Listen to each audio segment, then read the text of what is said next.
Hello मेरे प्यारे साथियों, स्वागत है आप सभी का हमारे YouTube channel IAIT smart learn में। आज हम सभी बात करने वाले हैं 12th हिंदी 100 मार्क्स के मॉडल पेपर के बारे में। बिहार बोर्ड जो है वो दो तरह के मॉडल पेपर तैयार किया है। पहला है जो कि साइंस और कॉमर्स के बच्चों के लिए है और दूसरा जो है वो है आर्ट्स के बच्चों के लिए। पर आप किसी भी सब्जेक्ट से हैं, ये आप लोगों सभी के लिए जो है वो ये वीडियो जो है वो हेल्पफुल होने वाले हैं। अगर आप हमारे चैनल पे नए हैं तो हमारे चैनल को सब्सक्राइब ज़रूर कर लीजिए और वीडियो को लाइक भी कर दीजिए और अपने दोस्तों के पास भी शेयर कीजिए ताकि उन्हें भी इस वीडियो का बेनिफिट मिल सके।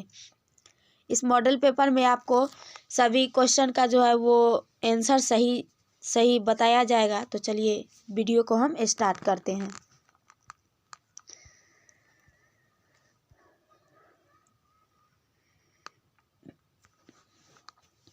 हमारा पहला क्वेश्चन है, लेखक बाल कृष्ण भट्ट का 2 खंडों में एक निबंध संग्रह प्रकाशित है, उसका नाम क्या है?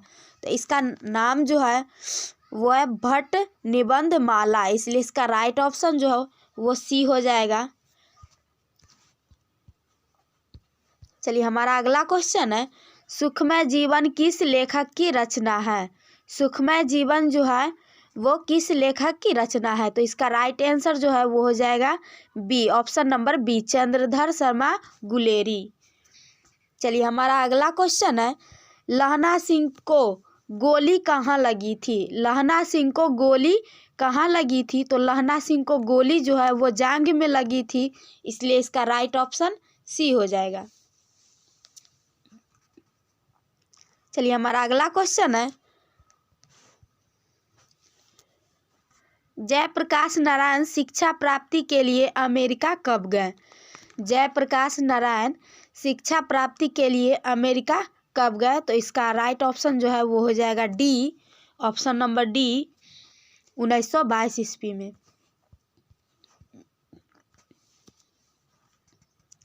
चलिए हमारा अगला क्वेश्चन है, जयप्रकाश नारायण ने राजनीति में करप्शन का कारण किसे बताया है? जयप्रकाश नारायण ने राजनीति में करप्शन का कारण किसे बताया है? तो इसका राइट ऑप्शन जो है वो हो जाएगा ए, चुनाव का खर्चा। चलिए हमारा अगला क्वेश्चन है, रामधारी सिंह दिनकर की पहली कविता किस वर्ष प्रकाशित हुई? रामधारी सिंह दिनकर की पहली कविता किस वर्ष प्रकाशित हुई? तो इसका राइट ऑप्शन जो है वो हो जाएगा बी, ऑप्शन नंबर बी, 1925 ईस्वी में। चलिए हमारा अगला क्वेश्चन है, जैन धर्म का वह संप्रदाय जो वस्त्रहीन जीवनचर्या स्वीकार करता है उसे क्या कहते हैं? तो इसका राइट ऑप्शन जो है वो हो जाएगा दिगंबर, उसे दिगंबर कहते हैं, इसलिए इसका राइट ऑप्शन सी हो जाएगा। चलिए हमारा अगला क्वेश्चन है, शेखर एक जीवनी नामक उपन्यास कितने भाग में लिखा गया है? शेखर एक जीवनी नामक उपन्यास कितने भागों में लिखा गया है? तो इसका राइट ऑप्शन जो है वो हो जाएगा डी, 2 भागों में। चलिए हमारा अगला क्वेश्चन है, लेखक जैनेन्द्र कुमार की रचना त्यागपत्र का अंग्रेजी अनुवाद किसने किया? लेखक जैनेन्द्र कुमार की रचना त्यागपत्र का अंग्रेजी अनुवाद किसने किया? तो इसका करेक्ट आंसर जो है वो हो जाएगा ऑप्शन नंबर सी। चलिए हमारा अगला क्वेश्चन है, रोज शीर्षक पाठ में मालती के पिता ने मालती को कितने पेज रोज पढ़ने को कहा? तो रोज शीर्षक पाठ में मालती के पिता ने मालती को रोज 20 पेज पढ़ने को कहा, इसलिए इसका राइट ऑप्शन जो है वो हो जाएगा डी। चलिए हमारा अगला क्वेश्चन है, लाला लाजपत राय के सहयोगी कौन थे? लाला लाजपत राय के सहयोगी जो है वो भगत सिंह के पिता और चाचा थे, इसलिए इसका करेक्ट आंसर जो है वो हो जाएगा ऑप्शन नंबर ए। चलिए हमारा अगला क्वेश्चन है, साम्यवाद के जन्मदाता कौन थे? साम्यवाद के जन्मदाता जो हैं वो कार्ल मार्क्स थे, इसलिए इसका right answer option number B हो जाएगा। चलिए हमारा अगला क्वेश्चन है, जगदीश चंद्र माथुर की रचना शारदीया का प्रकाशन किस वर्ष किया गया? जगदीश चंद्र माथुर की रचना शारदीया का प्रकाशन किस वर्ष किया गया? तो इसका करेक्ट आंसर जो है वो हो जाएगा ऑप्शन नंबर सी, 1559 ईस्वी में। चलिए हमारा अगला क्वेश्चन है, धांगर शब्द का अर्थ ओराव भाषा में क्या है? धांगर शब्द का अर्थ ओराव भाषा में क्या है? तो इसका करेक्ट आंसर जो है वो हो जाएगा ऑप्शन नंबर भी, ऑप्शन नंबर बी, भाड़े का मजदूर। चलिए हमारा अगला क्वेश्चन है, किसके आग्रह पर गांधी जी ने चंपारण जाना स्वीकार किया? किसके आग्रह पर गांधी जी ने चंपारण जाना स्वीकार किया? तो इसका राइट आंसर जो है वो हो जाएगा ऑप्शन नंबर सी, राजकुमार शुक्ल। चलिए हमारा अगला क्वेश्चन है, लौरियानंदगढ़ के सिंह स्तंभ का निर्माण किसने करवाया था? तो इसका करेक्ट आंसर जो है वो हो जाएगा ऑप्शन नंबर डी, सम्राट अशोक ने। चलिए हमारा अगला क्वेश्चन है, लेखक मोहन राकेश के पिताजी का नाम क्या था? लेखक मोहन राकेश के पिताजी का नाम जो है वो करमचंद गुगलानी था, इसलिए इसका राइट आंसर जो है वो हो जाएगा ए, करमचंद गुगलानी। चलिए हमारा अगला क्वेश्चन है, लेखक मोहन राकेश किस युग के प्रमुख कथाकार एवं नाटककार थे?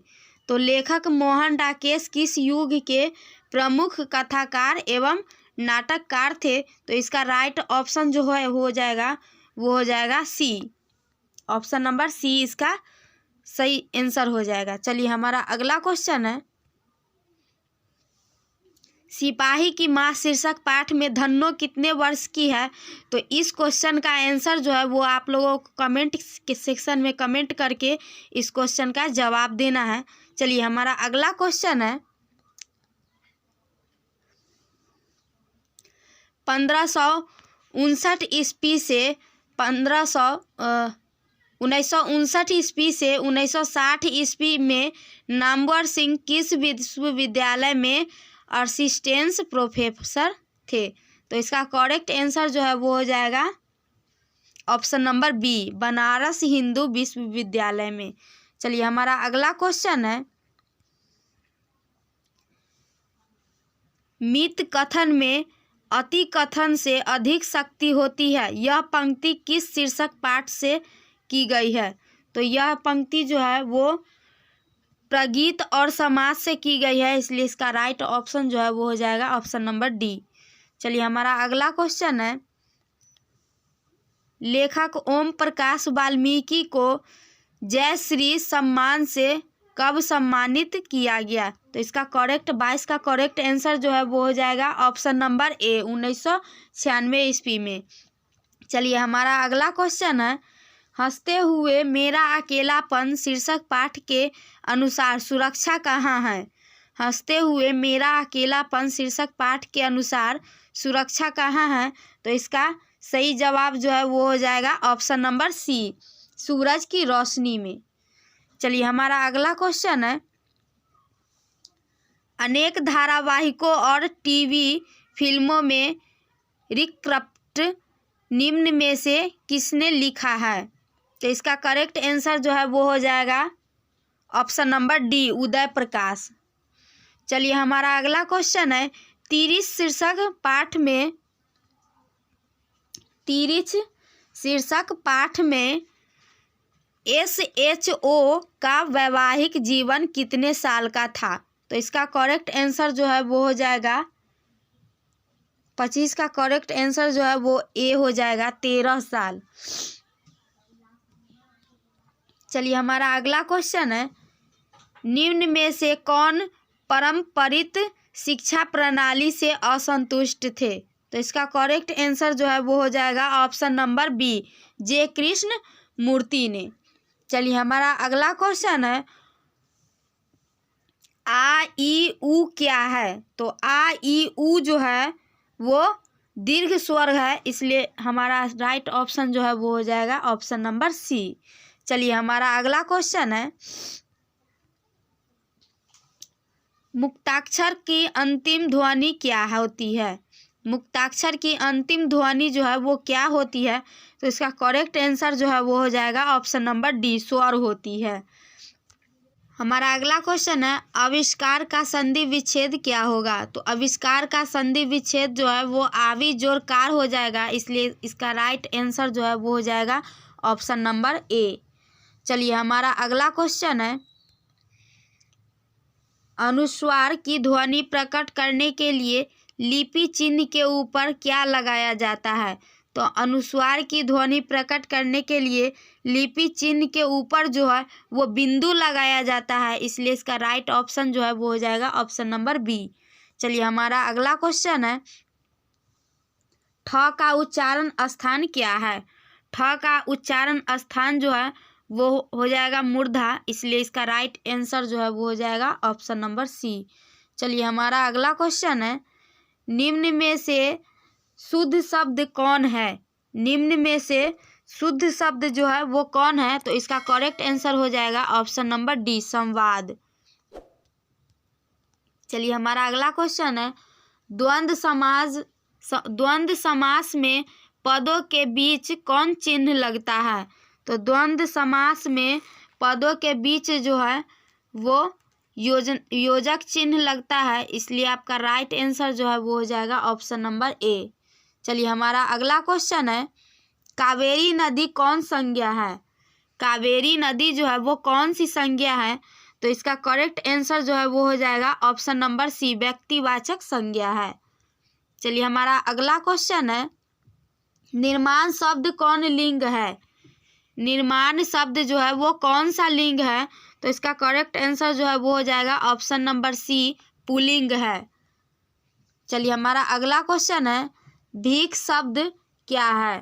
भीख शब्द जो है वो क्या है? तो इसका ऑप्शन ए में है तत्सम, बी में है देशज, सी में है विदेशज और डी में है तद्भव। तो इसका करेक्ट आंसर जो है वो हो जाएगा ऑप्शन नंबर ए, तत्सम। चलिए हमारा अगला क्वेश्चन है, नाला शब्द का स्त्रीलिंग रूप क्या है? तो नाला शब्द का स्त्रीलिंग रूप जो है वो नाली है, इसलिए इसका करेक्ट आंसर जो है वो हो जाएगा ऑप्शन नंबर ए। चलिए हमारा अगला क्वेश्चन है, में किस कारक का विभक्ति चिन्ह है? में जो है वो किस कारक का विभक्ति चिन्ह है? तो इसका करेक्ट आंसर जो है वो हो जाएगा ऑप्शन नंबर बी, अधिकरण। चलिए हमारा अगला क्वेश्चन है, वाक्य में क्रिया का फल जिस पर पड़ता है उसे क्या कहते हैं? तो वाक्य में क्रिया का फल जिस पर पड़ता है उसे हम क्या कहते हैं? तो इसका करेक्ट आंसर जो है वो हो जाएगा ऑप्शन नंबर सी, कर्म, उसे कर्म कहते हैं। चलिए हमारा अगला क्वेश्चन है, छत से उतरी हुई लता किस कारक का उदाहरण है? छत से उतरी हुई लता जो है वो किस कारक का उदाहरण है? तो इसका करेक्ट आंसर जो है वो हो जाएगा ऑप्शन नंबर बी। चलिए हमारा अगला क्वेश्चन है, हिंदी में कुल कितने सर्वनाम हैं? तो हिंदी में कुल जो है वो 11 सर्वनाम है, इसलिए इसका राइट आंसर जो है वो हो जाएगा ऑप्शन नंबर सी। चलिए हमारा अगला क्वेश्चन है, जो कमाएगा वही खाएगा किस सर्वनाम का उदाहरण है? तो इसका करेक्ट आंसर जो है वो हो जाएगा संबंधवाचक सर्वनाम। अगला क्वेश्चन है, वह लड़का किस विशेषण का उदाहरण है? वह लड़का जो है वो किस विशेषण का उदाहरण है? तो इसका करेक्ट आंसर हो जाएगा वो हो जाएगा ऑप्शन नंबर ए, सार्वनामिक विशेषण। चलिए हमारा अगला क्वेश्चन है, जिस शब्द से किसी काम का करना या होना समझा जाए उसे क्या कहते हैं? तो उसे जो है वो क्रिया कहते हैं, इसलिए इसका सही जवाब जो है वो हो जाएगा ऑप्शन नंबर बी। चलिए हमारा अगला क्वेश्चन है, वह खाता है किस काल का उदाहरण है? तो वह खाता है वो वर्तमान काल का उदाहरण है, इसलिए इसका सही जवाब जो है वो हो जाएगा ऑप्शन नंबर सी। चलिए हमारा अगला क्वेश्चन है, अवयव के कितने भेद होते हैं? तो अवयव के 5 भेद होते हैं, इसलिए इसका सही जवाब ऑप्शन नंबर सी हो जाएगा। चलिए हमारा अगला क्वेश्चन है, रचना अथवा बनावट के अनुसार शब्द के कितने प्रकार हैं? रचना अथवा बनावट के अनुसार जो है वो शब्द के 3 प्रकार है, इसलिए इसका सही जवाब ऑप्शन नंबर सी हो जाएगा। अगला क्वेश्चन है, शब्दांश कितने प्रकार के होते हैं? तो शब्दांश जो है वो 2 प्रकार के होते हैं, इसीलिए आपका राइट आंसर जो है वो ए हो जाएगा। चलिए हमारा अगला क्वेश्चन है, निर्वाह शब्द में उपसर्ग क्या है? तो निर्वाह शब्द में उपसर्ग जो है वो नीर है, इसलिए आपका राइट आंसर सी हो जाएगा। चलिए हमारा अगला क्वेश्चन है, भिरंत शब्द में प्रत्यय क्या है? भिरंत शब्द में प्रत्यय जो है वो अंत है, इसलिए आपका राइट ऑप्शन डी हो जाएगा। चलिए हमारा अगला क्वेश्चन है, आनंद शब्द का विशेषण क्या है? आनंद शब्द का विशेषण जो है वो आनंदित है, इसलिए आपका राइट ऑप्शन इसका ऑप्शन नंबर ए हो जाएगा। चलिए हमारा अगला क्वेश्चन है, जिस समास में अंतिम पद प्रधान होता है उसे कौन समास कहते हैं? जिस समास में अंतिम पद प्रधान होता है उसे कौन सा समास कहते हैं? तो उसे तत्पुरुष समास कहते हैं, इसलिए आपका राइट ऑप्शन जो है इसका सी हो जाएगा। चलिए हमारा अगला क्वेश्चन है, धर्माधर्म कौन सा समास है? तो धर्माधर्म जो है वो द्विगु समास है, इसलिए आपका इसका राइट ऑप्शन डी हो जाएगा, सॉरी द्वंद्व समास है। चलिए हमारा अगला क्वेश्चन है, ध्यान मग्न साधक यह किस पदबंध का उदाहरण है? इस क्वेश्चन का आंसर जो है वो आप लोगों को कमेंट सेक्शन में कमेंट करके जवाब देना है। चलिए हमारा अगला क्वेश्चन है, अर्थ की दृष्टि से वाक्य के कितने भेद होते हैं? अर्थ की दृष्टि से वाक्य के 8 भेद होते हैं, इसलिए इसका करेक्ट आंसर जो है वो हो जाएगा ऑप्शन नंबर बी। चलिए हमारा अगला क्वेश्चन है,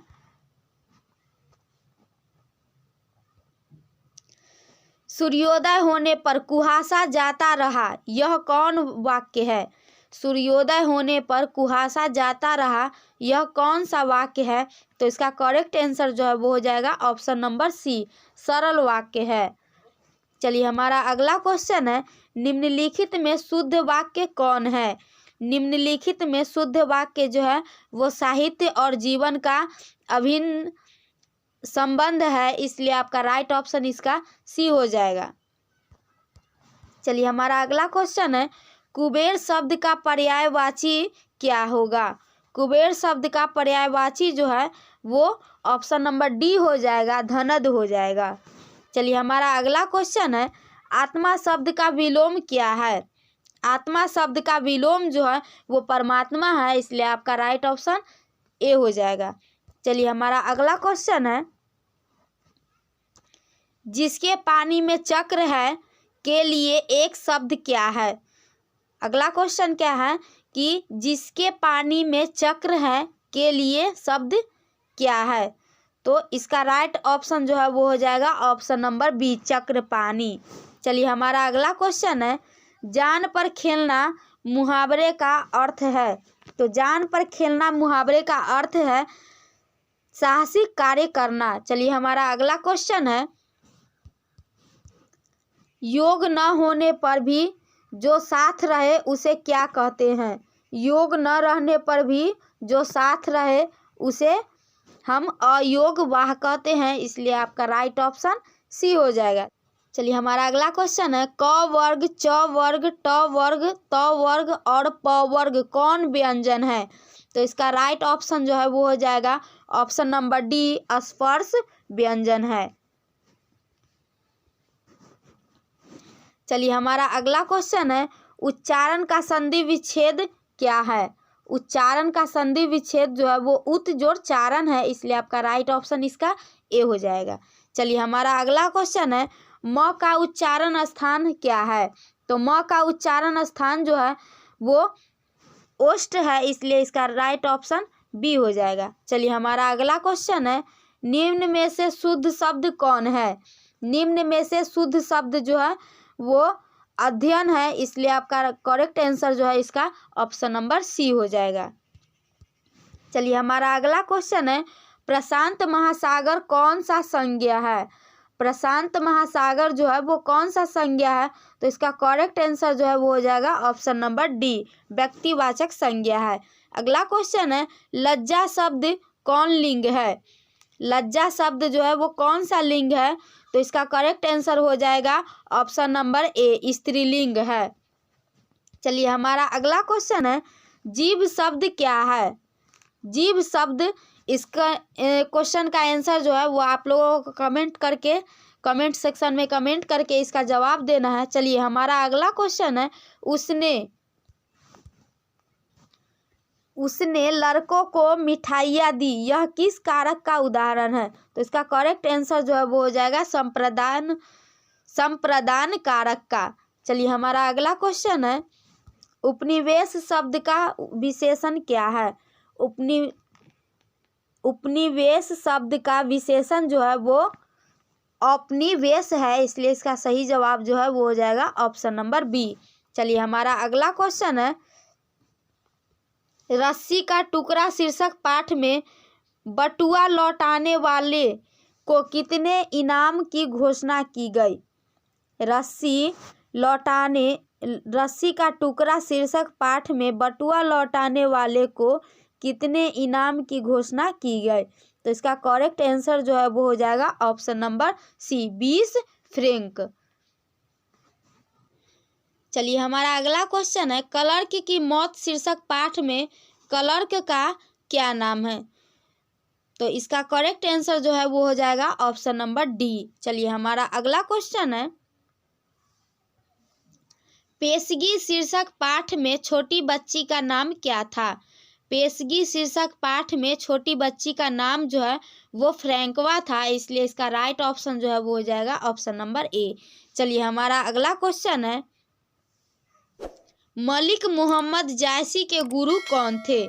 मलिक मोहम्मद जायसी के गुरु जो है वो सूफी संत मोहिदी थे, इसलिए इसका सही जवाब जो है वो हो जाएगा ऑप्शन नंबर सी।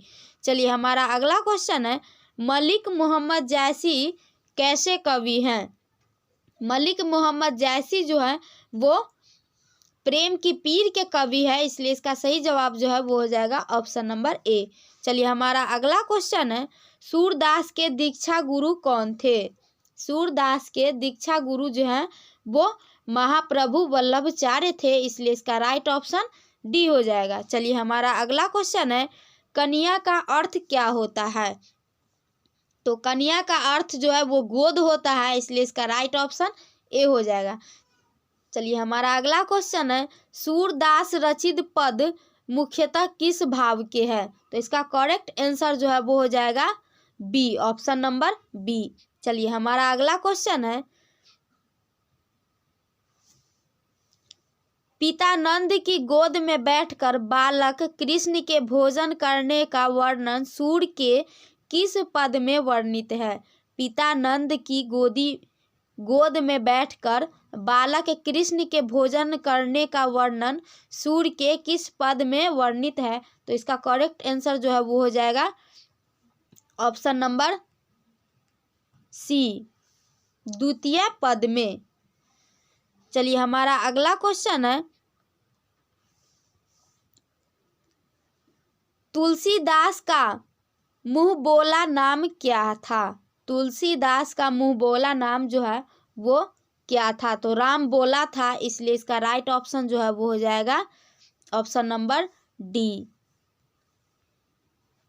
चलिए हमारा अगला क्वेश्चन है, तुलसीदास के दीक्षा गुरु का नाम क्या था? तुलसीदास के दीक्षा गुरु का नाम जो है वो क्या था? तो इसका करेक्ट आंसर हो जाएगा ऑप्शन नंबर ए, नरहरि दास था। चलिए हमारा अगला क्वेश्चन है, रामलला नहछु किस कवि की रचना है? रामलला नहछु किस कवि की रचना है? तो इसका करेक्ट आंसर जो है वो हो जाएगा ऑप्शन नंबर बी, तुलसीदास। चलिए हमारा अगला क्वेश्चन है, नाभदास रचित भक्तमाल के 316 छप्पयों में कितने भक्तों के चरित्र वर्णित हैं? तो इसका करेक्ट आंसर जो है वो हो जाएगा ऑप्शन नंबर ए 200। चलिए हमारा अगला क्वेश्चन है 6 पंक्तियों के गे पद को क्या कहते हैं? 6 पंक्तियों के गे पद को जो है वो छप्पय कहते हैं, इसलिए आपका राइट ऑप्शन बी हो जाएगा। चलिए हमारा अगला क्वेश्चन है कवि भूषण का जन्म किस वर्ष हुआ था? कवि भूषण का जन्म जो है वो 1613 ईस्वी में हुआ था, इसलिए इसका राइट ऑप्शन जो है वो हो जाएगा ए। चलिए हमारा अगला क्वेश्चन है शिवराज भूषण में कितने अलंकारों का निरूपण है? शिवराज भूषण में कितने अलंकारों का निरूपण है? तो इसका करेक्ट आंसर जो है वो हो जाएगा ऑप्शन नंबर बी 105 अलंकारों का। चलिए हमारा अगला क्वेश्चन है करवाल का अर्थ क्या होता है? तो कलवार का अर्थ जो है वो तलवार होता है, इसलिए आपका राइट ऑप्शन सी हो जाएगा। चलिए हमारा अगला क्वेश्चन है जयशंकर प्रसाद रचित एक घूंट नामक नाटक का रचनाकाल क्या है? तो इसका राइट ऑप्शन जो है वो हो जाएगा ऑप्शन नंबर डी। चलिए हमारा अगला क्वेश्चन है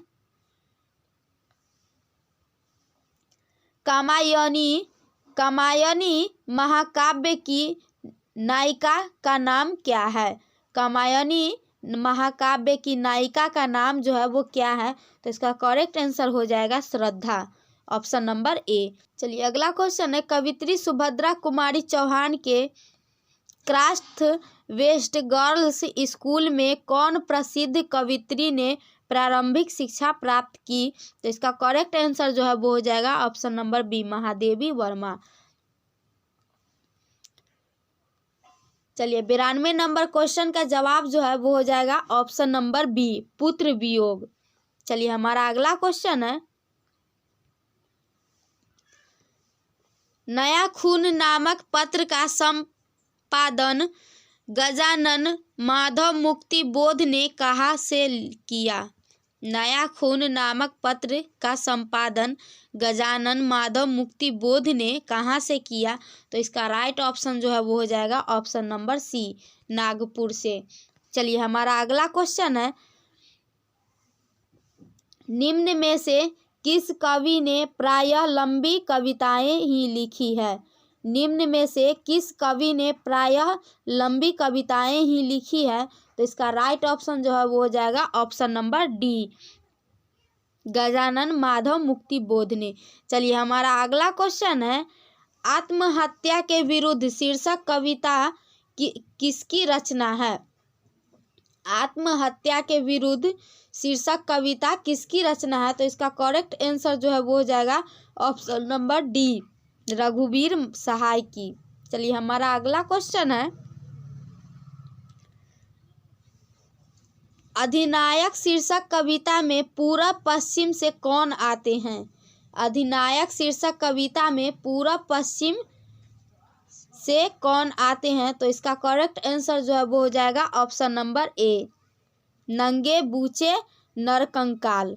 चलिए हमारा अगला क्वेश्चन है विनोद कुमार शुक्ल की रचना सब कुछ होना बचा रहेगा साहित्य की कौन विद्या है? इसका करेक्ट आंसर जो है वो हो जाएगा ऑप्शन नंबर बी कविता संग्रह है। चलिए हमारा अगला क्वेश्चन है निम्न में से किस कवि को 1992 ईस्वी में रघुवीर सहाय स्मृति पुरस्कार प्राप्त हुआ? इसका करेक्ट आंसर जो है वो हो जाएगा option number C Vinod Kumar Shukla को। चलिए हमारा अगला क्वेश्चन है कवि ज्ञानेंद्र पति द्वारा रचित एक चक्रा नगरी क्या है?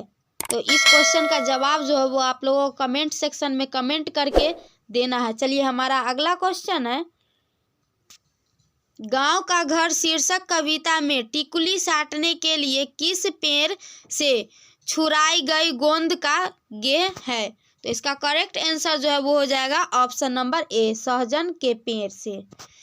चलिए फिर मिलते हैं नेक्स्ट वीडियो में। अगर आपको हमारा वीडियो अच्छा लगे तो हमारे वीडियो को लाइक, सब्सक्राइब, शेयर, कमेंट ज़रूर कीजिए और अपने दोस्तों के पास भी शेयर करें ताकि उन्हें भी इस वीडियो का बेनिफिट मिल सके।